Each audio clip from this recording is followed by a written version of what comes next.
Addiction Uncovered, a podcast where we dive into stories about strength and hope and recovery. I'm Jill, your host, and today I'm joined by Jeremy and Valerie, who are here to share their story in sobriety and in business and in life and marriage and all of the things. So welcome. Thank you guys for being here. Thank you. Thank you. Just a little bit about your story and who you are, and then I'll ask you guys some questions and we'll get started. So Jeremy and Valerie are both personal trainers. Jeremy is a big part of a courier service that he has been running for the last 10 years, and they both together own a personal training business out of their home. Correct. And Jeremy, you're a dedicated football coach for your sons, it sounds like, right? It is. Yes, I am. And for the Alliance Hawks. So Correct. That's very cool. And for both of you, faith has been a huge factor in your marriage and also in Jeremy and your sobriety too, it sounds like. Absolutely. Yeah. And Valerie, I know you both are very active in your church. And Valerie, you are a Stephen minister. Yes, is that correct? that's correct. Yeah. Yes. So lots of volunteering and lots of things that you're doing to stay involved in your church, which is awesome. So thank you both for being here. I'm going to start off with a question for you, Jeremy. Shoot. Okay.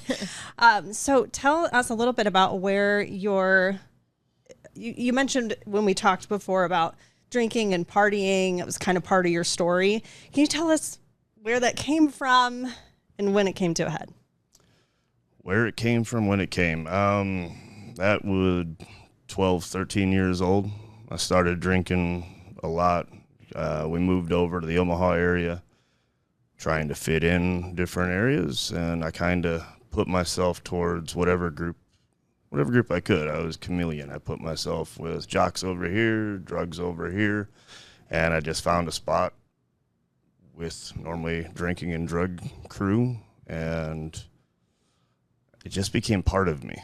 And I used all the drinking, all the drugs, smoking, whatever I could, to relax me, make me feel more a part of everything. And like I said, it just became a part of who I was. So growing through that, school, high school, I would still continue with all the sports and everything like that, but I needed to have something for the weekends and the weekdays. So for you, it sounds like it started as just a way to fit in and more of social acceptance, things like that. Absolutely. And then when did it become something that wasn't that any longer?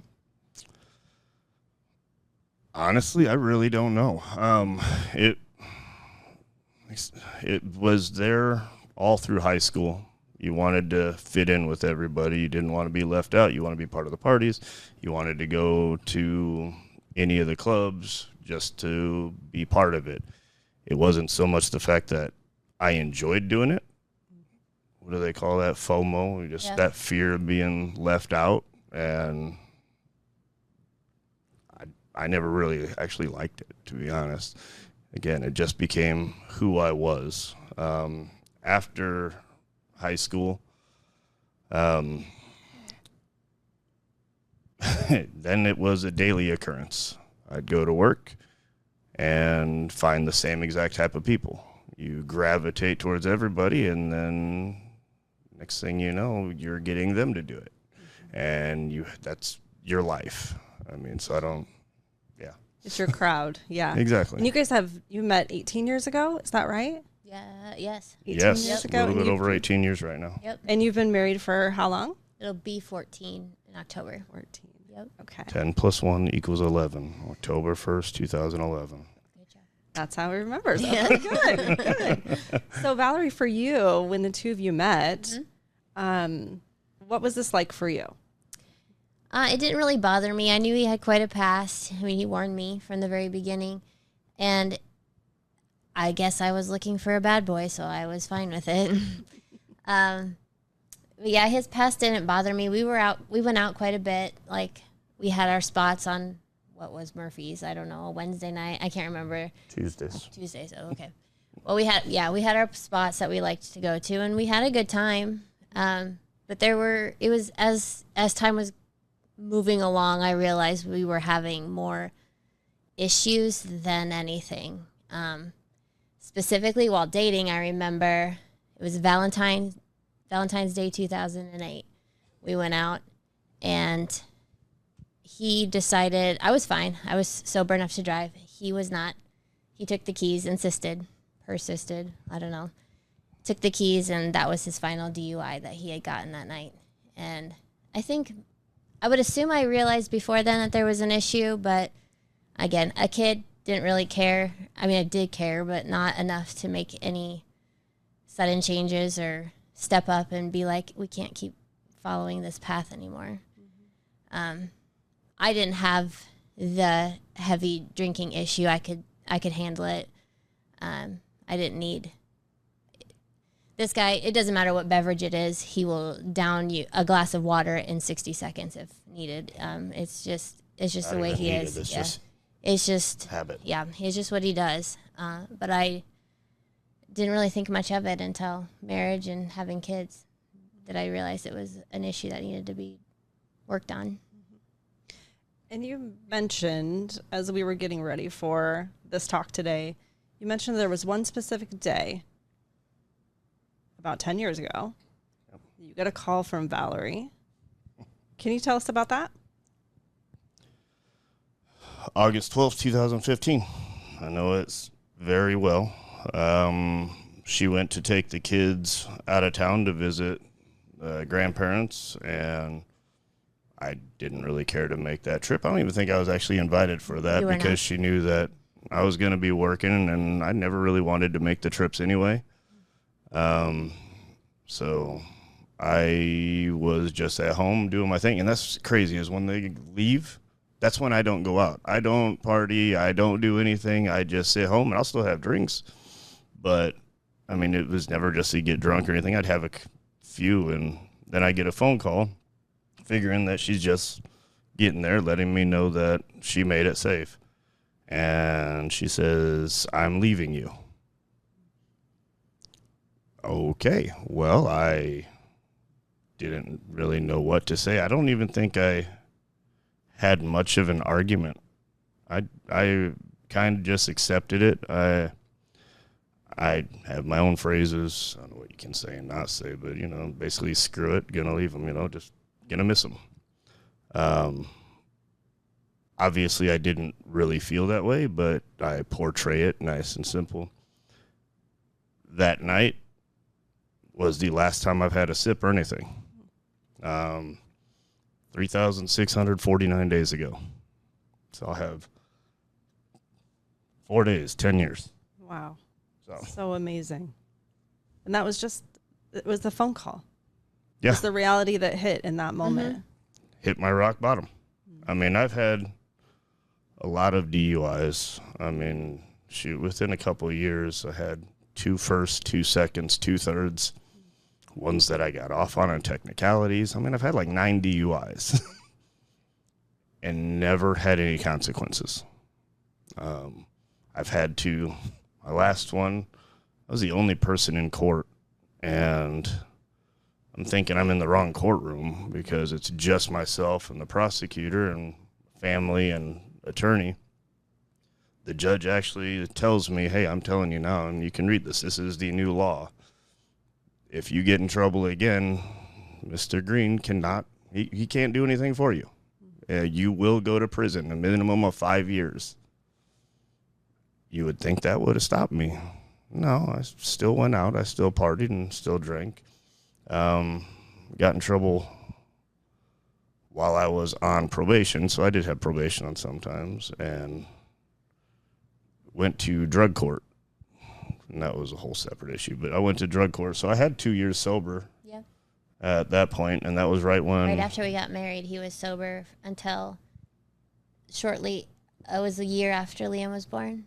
Yep.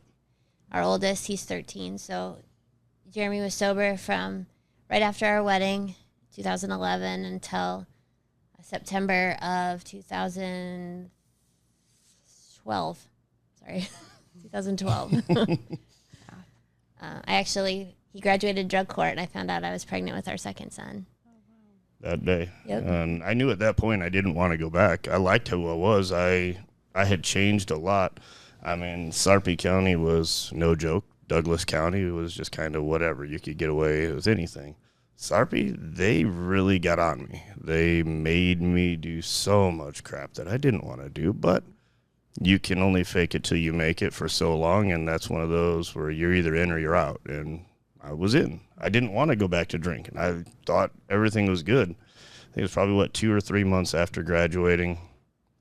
I was like, I can have a couple, and it was just one of those, and I did. I was fine for the first month, maybe 5-6 weeks. But that couple and turned into some more. Next thing you know, it's 5 days, 6 days a week, drinking, back to doing cocaine, back to smoking weed daily. She didn't even know a majority of a little over 10 years, 10, 12 years ago. I was coked out all the time. I was drunk all the time. I worked at a car dealership over in Fremont, so I had to leave early because we lived in South O at that time. So I'd leave early and the kids wouldn't be up. She'd just barely be up. And car dealerships, you stay till close. Right. So they close at 7 or maybe even 8. And, you got a 45-minute drive. So I never think I'm missing anything. The kids are already in bed. So if I don't come home and have a couple drinks, what does it matter? I didn't realize I'm still leaving somebody at home who's been with the kids all day, has had no adult interaction, anything like that. I never really realized the selfishness that went into all of it. And when I got that call, I hit an AA meeting the next day. And then I hit another one that same day, the following day. And I was 14 days sober, running a courier service, like I'd said. To this day, I have delivered to this one place one time, and I knew the person who I was delivering to. 100 and something customers, and out of last 10 years, thousands upon thousands of deliveries. 14 days into sobriety, I ran into him for a delivery to him, and I just asked the secretary, hey, can I talk to him? And he let me come in. I broke down. I told him what was happening. I said, I need to quit. I need help. Will you help sponsor me? He said, I don't normally do this, but for you, I'm going to make an exception. I've never delivered to him since. It was just that God moment changed our life. Yeah, it sounds like you mentioned a God moment. I was thinking divine intervention right there, yep. right? Mm-hmm. So, Valerie, what led to that phone call that clearly changed everything?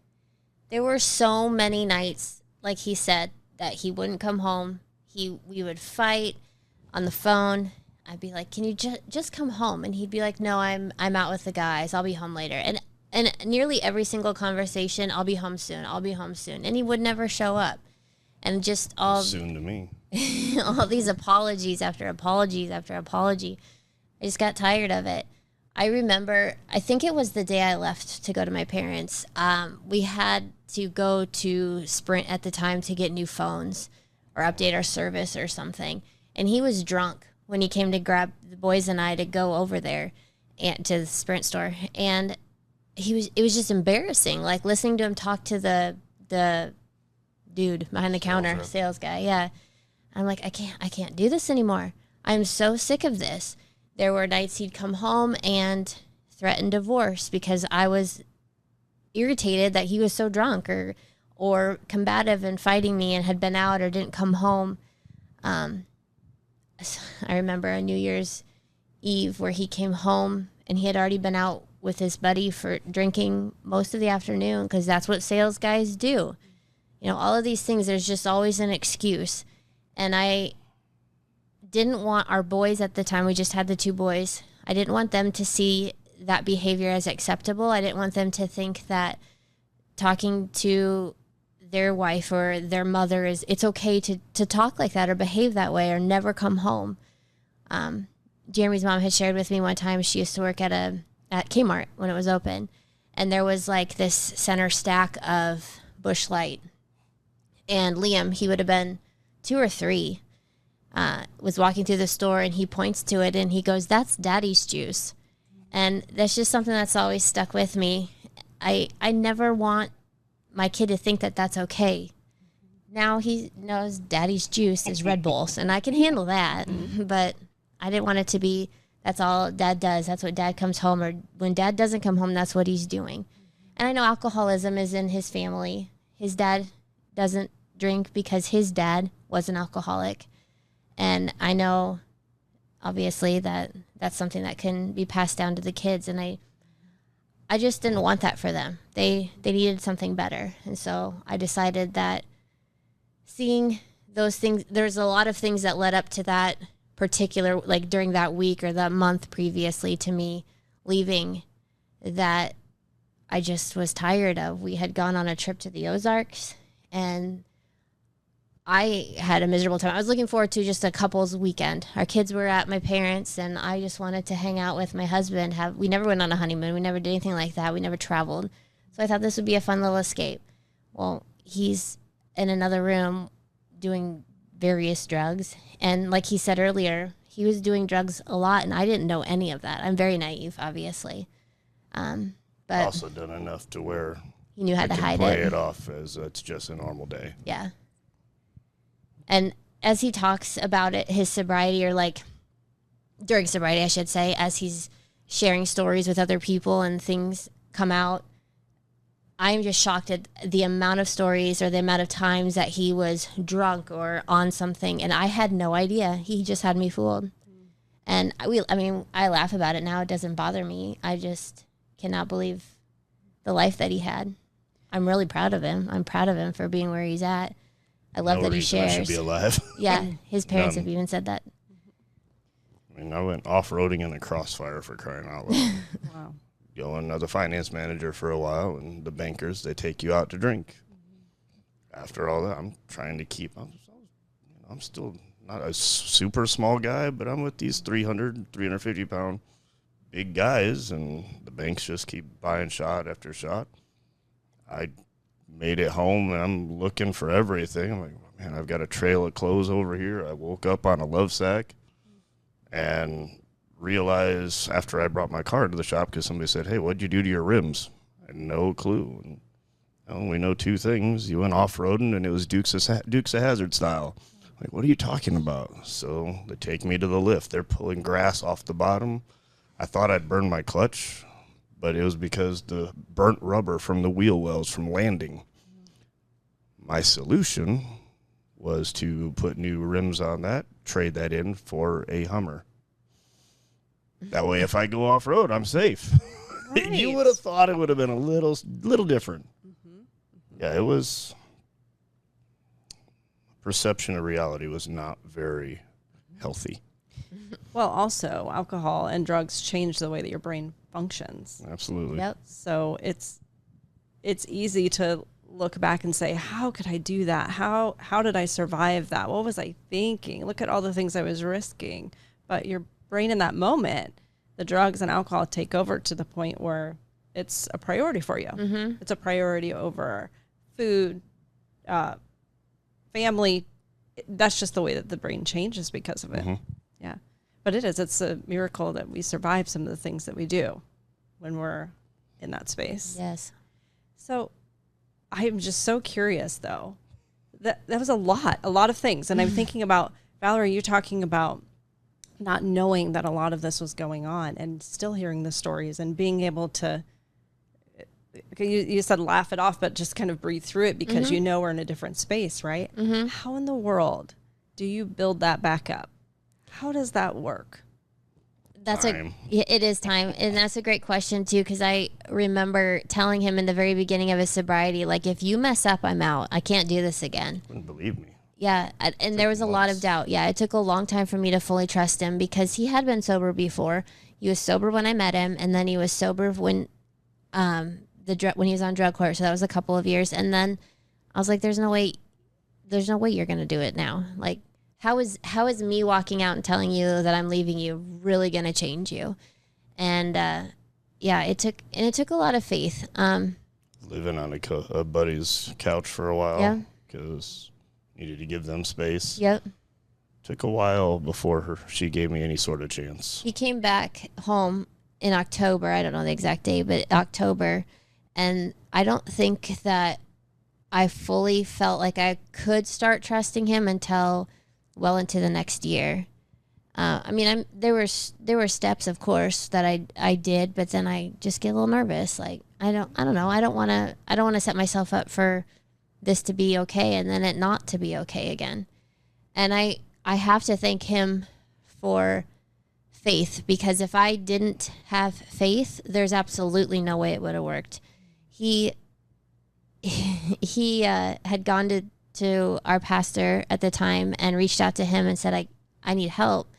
And the church guided him right back to Jesus. And because of him coming back to Jesus, so did I. The specific moment that I remember is we were taking our kids to daycare because I was working at a credit union at the time. And we shared a car, the one car had car seats, so we had to swap back and forth in order to do this. And I had the car at the time. He had it previously, like the day before, and the music station was K-Love. And I was like, this is annoying. I cannot stand that he keeps putting this on here. And suddenly there was a song called The Lion and the Lamb that came on the radio, and Liam, our oldest, was singing it in the back seat. And I was like, sold. That's all it took was him singing that song. And then I was like, okay, let's leave this station on and I won't change it back. I rarely do now, except my kids love the highway, so we listen to that. But it was our faith that got us through those really tough times. But over the course of, I don't know when I finally said, that's silly of me to say, you can never, if you ever mess up again, I won't forgive you. Like, obviously I don't want him to mess up. I don't want him to ever have a sip or get rid of his sobriety, but he is only human. And if he can recover, I'm here. Like, I love him and I'm here. I see the work that he's doing. 10 years is no joke. We've had a lot of ups and downs in 10 years, and he's never lost sight of his sobriety. He talks to people when sobriety is challenging him because he's going through something tough. He reaches out. He doesn't hide it. Maybe initially you'll hide it, but you come out and tell me about it. I'm sure you've talked to John about it, or your friends about it, or people that you know you can trust. Takes a bit, but yeah. But it takes a lot of strength too. Absolutely. To come forward and ask for the help that you need. Yeah, I don't really like asking for help. Yeah. So what is it about what Valerie's talking about that's getting you a little choked up? If I'm reading you right. I'm a therapist too, so I kind of have that sixth sense. You go back and you realize all the pain you put them through. Again, that selfishness. It doesn't matter if it's been 10 years or not. It's like yesterday. She brought up being involved in the church. That was one of the things. We had a pastor. He meant a lot to us. I mean, I only really liked one of them over there, but we didn't go to church very often. And I asked if he was available when I called up there, and he made time to see me. So while I was waiting in the waiting room, I talked to the lady at the front, and I'm asking anybody at this point, hey, do you have any suggestions? She just said, turn on K-Love. That's all I listen to. It's positive, encouraging. I hated it. But I also knew everything I was doing wasn't working. So I did, and after about a week, it just became habit. I talked to my pastor because I'd hit my limit. I had plans. I didn't want to continue going, and that was actually one of the reasons for DUIs and stuff when I lost my daughter a while ago, lost by her leaving. Like, her mom picked up and left without me even knowing. Again, sobriety things, you realize. You don't really realize it at the time. I was an ass. just put it that way. I was not nice, and I was not a good person to the people that were close to me.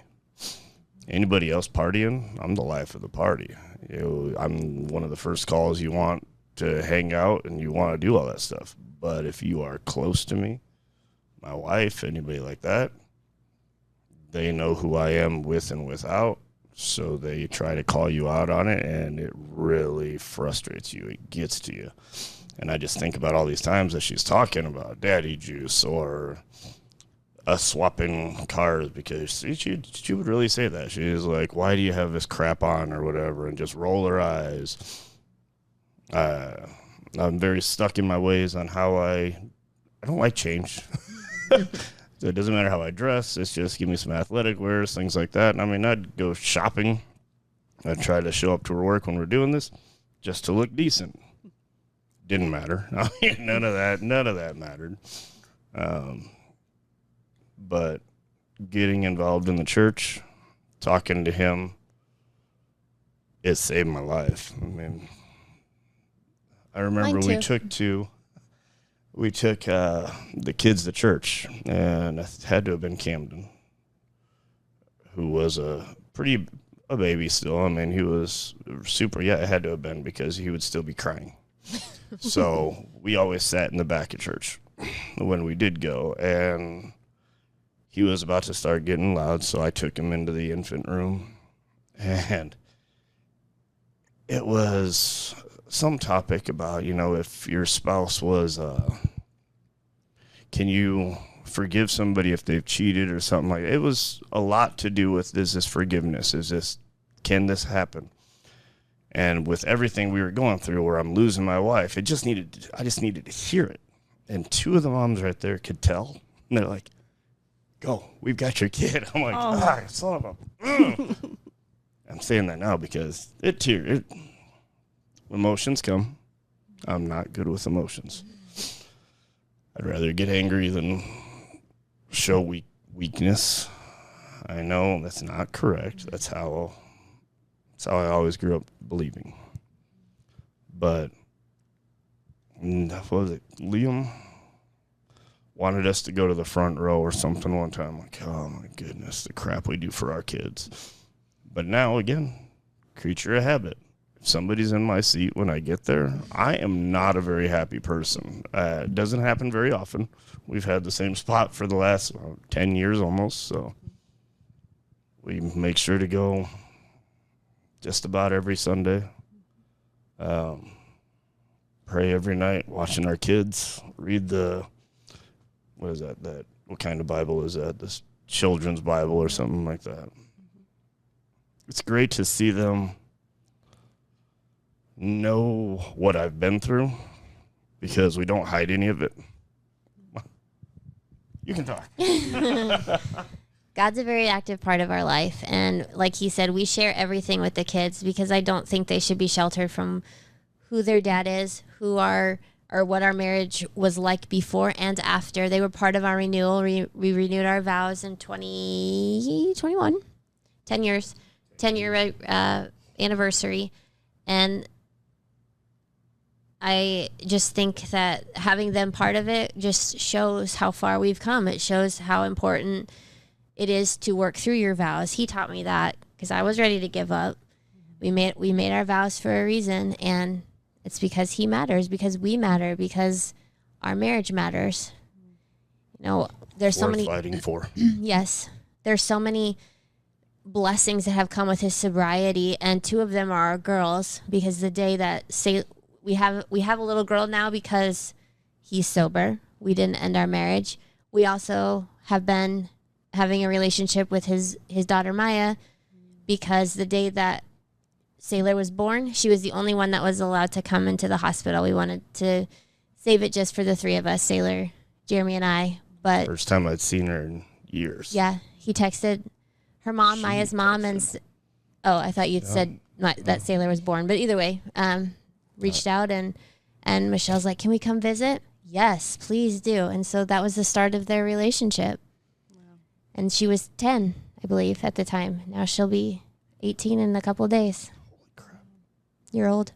That is an amazing story. And the gifts that you've received back from your sobriety just continues to keep giving, it sounds like. It does. Yeah. So if you were to see another couple in a similar situation as where you were so many years ago, what would you tell them? Don't give up. Honestly, you just have to keep going forward. You have to realize what's important. You have to be able to man up and realize what is important. Is drinking or your family? Are you willing to put forth that extra effort? Because it's not going to be easy. Gaining back that trust was not easy, but worth every minute. I know when you're in the thick of it, it seems like forever that you're going through it. But when I look back on it now, it's just a blink of an eye, and it's worth fighting for. It's worth the work. I mean, you pick that person on purpose. You wanted to be with that person. You love that person. They're worth fighting for, and it's hard. It's definitely hard. It wasn't easy. I mean, we share our story here in an hour, and that's easy, but it was a long time coming, and a lot of ups and downs, and we still struggle. It's not perfect, but it's worth it. Don't reach for a bottle. Don't reach for a line. I can clearly get through our problems. We can work things out. It's kind of nice. I can be a part of my kids' lives and coach football. Yeah. All this stuff. And the amount of people that have heard the things that we've gone through, who have reached out to do different things, it's pretty incredible. Well, just going back to that person that you were delivering to, that you decided randomly that was going to be the person that you were talking to that day, and now you're that person for other people. Yes. It's really amazing. Yeah. Your stories helped a lot of people. Yeah. Shoot, we had a kid live with us for a while. Yep. It's amazing how you can give back. And your story is so inspiring. And I know there are other couples that are in similar spaces as you, just trying to figure out, how do we survive this? Is there any hope? And I think your story really shows that there is. And for you, faith was a major part of that. Yes.